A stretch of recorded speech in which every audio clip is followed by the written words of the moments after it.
Good afternoon. Appreciate you being here. And again, reviewing tape, getting back to work, healing up all the good stuff, the stuff we usually talk about. So with that being said, open questions.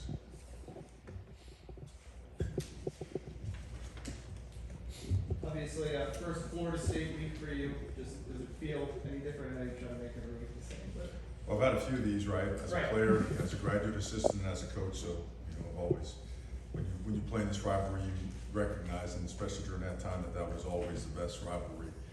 That's all you ever thought about in the offseason or whatnot. But, so as a coach, as a head coach, as a graduate assistant, you make sure that yourself and everyone else is focused on all the things that are important to making it the best that you could possibly make it. So process-oriented the whole way. What are some of your favorite memories? I mean, you've played FSU 5 times, I think, or 10 times actually. I think about it. A lot. Yeah. No, it was always, a date that was circled on the calendar by everybody, state of Florida nationally, because, it just so happened the national title either for many years went through Tallahassee or through Coral Gables. And so the intensity, the level of play, the caliber of player on the field was always the highest. And so the memories of that, but that's it, this is now, obviously we're building and we're in a building stage. So I don't get stuck in nostalgia theater with our players and make sure that everything is focused on the 2022 team and doing everything we can to keep getting better and progressing. All right, when you're trying to build, you guys have been through a lot of adversity already. Oh, injuries, all of it. You've been through a lot. How much has that helped as a building block? How much? Because if you're winning, you're not learning a lot. You've gone through some painful stuff already here. Have you seen that adversity almost becoming a tool in a way where it can help guys develop into what you want them to be? I think it always does. Every job except one job that I've been fortunate enough to be a part of has been a rebuild. They're all different, in different ways. Some teams that had sputtered, some teams that had really taken a downhill turn, some teams that had never got it going, some teams that were in brutal, stretches of APR and losses and all that stuff. So they've all been different, but processes are almost identical. I mean, hard work and doing things the right way and getting good people, getting talented people and self-starters and motivated people that can endure, that are tough, that grow and are capable of learning transcends all, logistical and geographical lines. It works. So, I thought Saturday really showed that.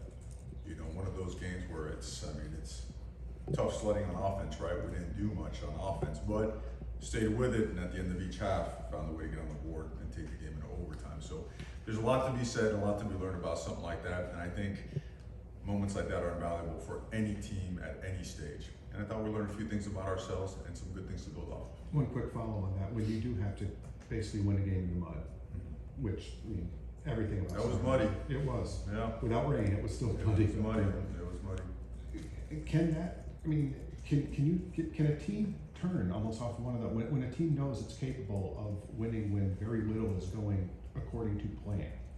Can that be a springboard to get guys through the second half of the year? Always. There's several opportunities to attain a springboard, and when you come out with a victory in a game like that, absolutely. Especially when guys have to play that hadn't played. Especially when some of your better players didn't get to play. I think those things, they validate a lot of the stuff regarding hard work and culture and stuff of that nature. So, absolutely. What were some of the things that you saw watching film on Jake and seeing kind of what he did well and what he may have made some mistakes on? I know he missed some deep throws, some issues there, but he played with a lot of guts and he played hard, and his effort, his want-to was there. He had some good moments and he had some not so good moments. First real start, right, as a quarterback here, and collectively as an offense we could have performed better, executed better to make his job a little bit easier also. So we were out of sync in the passing game. The run game started to show some real positive signs and some loaded boxes. Henry ran really hard. The offensive line blocked well, and as Cooper played a really good game as a true freshman. Thought the tight ends did a really good job blocking, but there were opportunities to be had in the passing game. We missed it. We missed our deep shots, and we missed them early. And we had connected on those in recent games. So I think Jake will improve upon that tremendously. He's a competitor. He works at it. So right back at it. Coach, do you have an update on Tyler Van Dyke's status? And Improving, you know, he's looking better and better every single day. So we enter this week with preparing him to play, with preparing Jake to play, and preparing Jakari to play. You know, in our mind, all three have. I know for sure Jakari's going to play some. He gives us some things on offense, and he keeps getting better and better. It's a shame the one ball he threw wasn't a good one, because I think you're going to be able to see how talented he is and how well he can throw the ball. But you know, as TBD continues to improve, we're very optimistic. Again, he looked great yesterday, looked great today. So we'll keep pushing that envelope, and we'll see where we're at come Friday, Saturday. Coach, what is the status with Jalen Knight and Wayman Steed? Last we haven't seen him. Seed is hurt, and his injury is a little bit more significant. You know, Jalen Knighton is healthy. He's doing good. Had a good week of practice. We expect him to have another good week of practice this week. He's a good player. He's done a lot of good things for this team. We've stuck with him through good times and bad times. Sometimes the ball was on the ground. Sometimes he ran hard. We don't hold that against anybody. He's a hard worker. He's going to get his touches. He's a good football player. We look forward to having him have a great week. What have you seen from FSU's offense? Like balanced, explosive? Yeah, very explosive. You know, they've certainly done a really good job over the last 3 years accumulating talent, getting explosive players on the perimeter. Also in their backfield, their offensive line, they've certainly done a really good job just increasing the size of their offensive line, their athleticism, their power up front. And their quarterback is playing at a really high level. They certainly present you a lot of issues, you know, week to week. They certainly game plan according to what they're seeing, and they've done a good job finding holes in opponent defenses and exposing those things. So, and they've made big plays, contested catches, broken tackles. They've performed at a high level. Coach, how has Khalil Brantley really grown over the course of the season? I know he had that block on the 2-point conversion by Jake. Yeah, he wanted the ball. You know, he wanted that ball.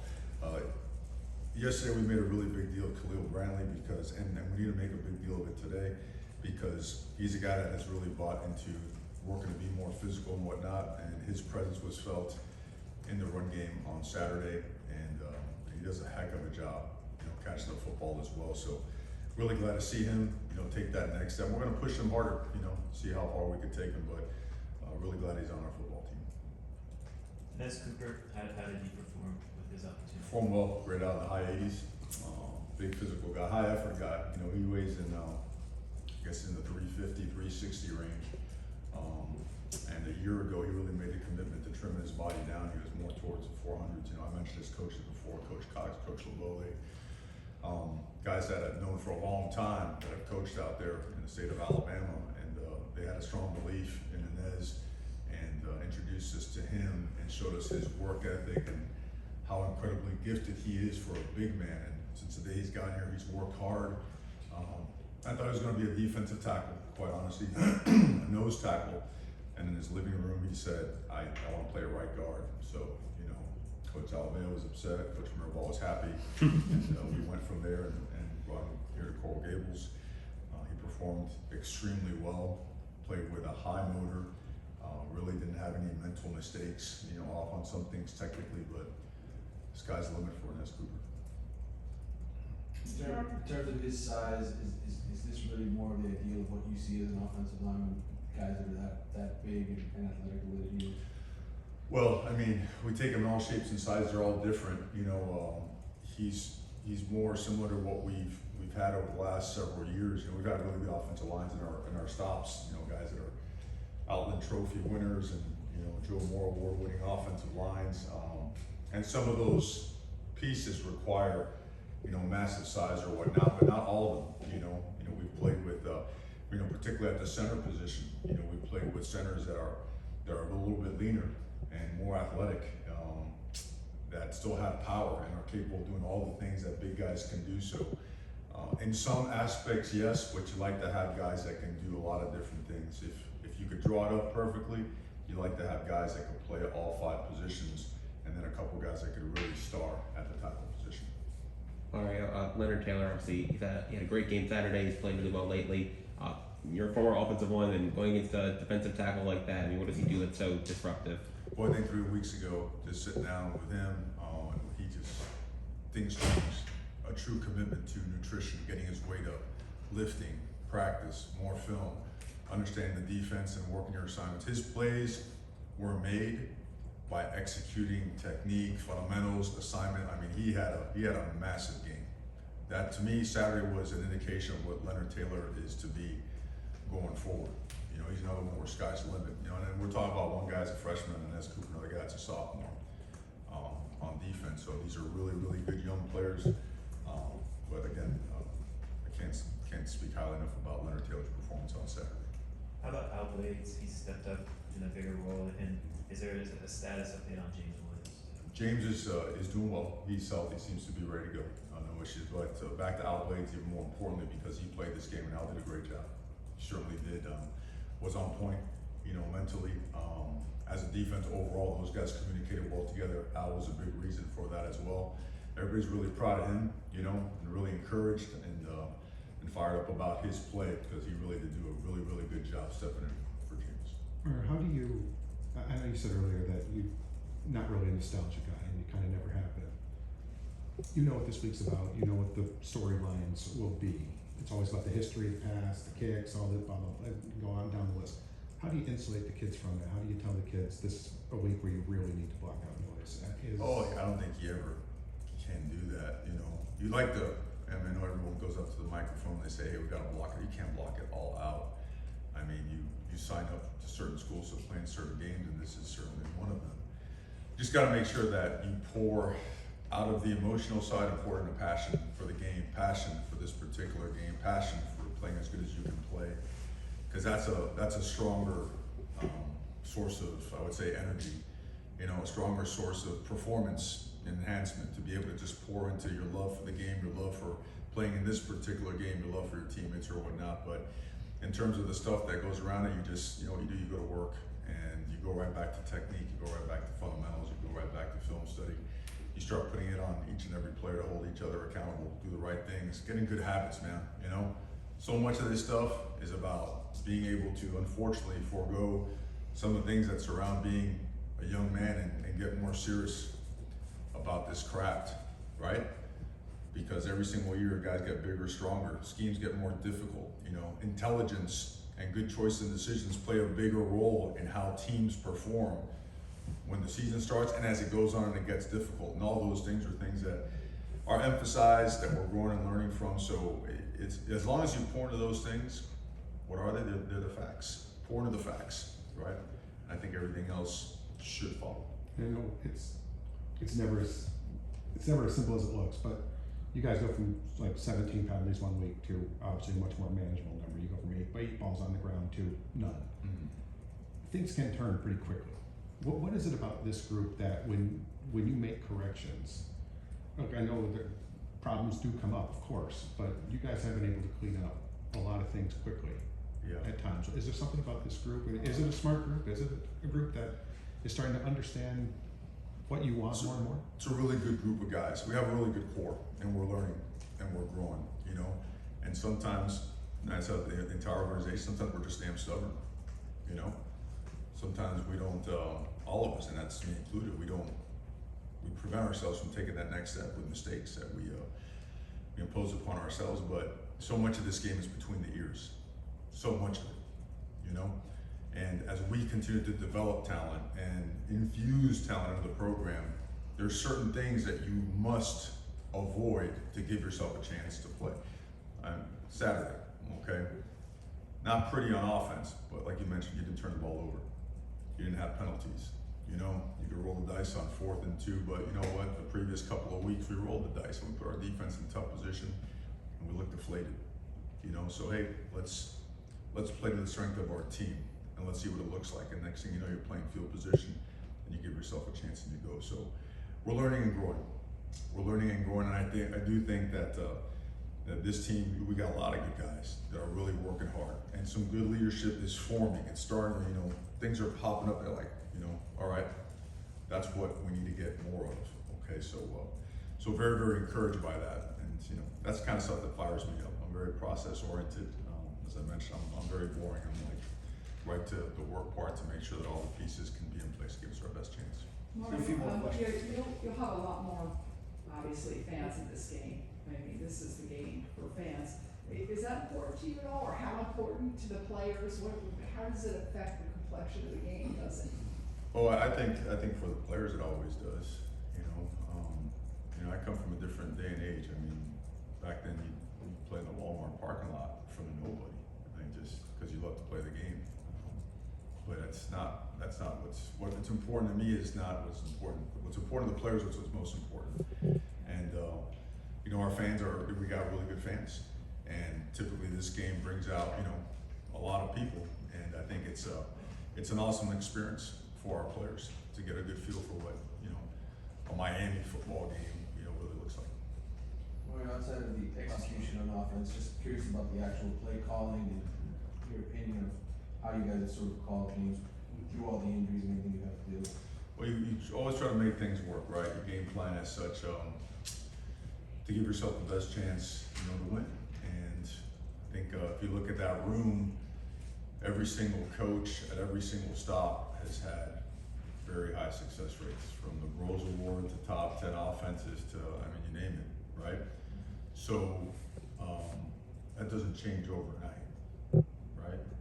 You may not get the results you want, but certainly it's a matter of combining all those things that can work and then fit them to where we are personnel-wise, whether it be an injury, whether it be a deficit at a particular position. But I think the tape tells the whole story. We've got to continue to find ways to move the ball and find ways to score when we can, and when those opportunities are there, you got to make it work. And you've got to continue to develop. You've got to continue to develop players. Players got to continue to develop. We've got to get tougher, and we've got to get more aggressive in our approach to our preparation. When it gets tough and you get dinged up, you got to suck it up and you got to go. And we got to keep bringing talent to the program. So I think it's I always shoot straight, man. I don't pull any punches. So Unrelated. How much? A lot of college football stadiums are old, and locker rooms are pretty close together. Tunnels are sometimes shared. How much do coaches fear an event like what happened at Michigan State? Like sometimes when man, it's unfortunate. I was here. In 19 what was it? 89, Catholics versus convicts, right? I've been through a couple of those, really nasty events, and we had some that were, there wasn't social media back then, so it's not covered and such. So it's just not part of the game, man. It's just not, we talk about it all the time, because, football is a physical, sometimes violent sport, super high energy right through the roof. Emotions, passion, like boom, right? But you want to go and dominate someone, and people will say, kick their butt. You want to always be able to do it in a football manner and leave it football wise, and never let that spill outside. And look, and those are good coaches. I know those guys. That's never once been preached in any meeting they've ever had. It just sometimes things get out of control, and you wish that would never happen. You hope that those kind of things never happen in any program. Makes sense?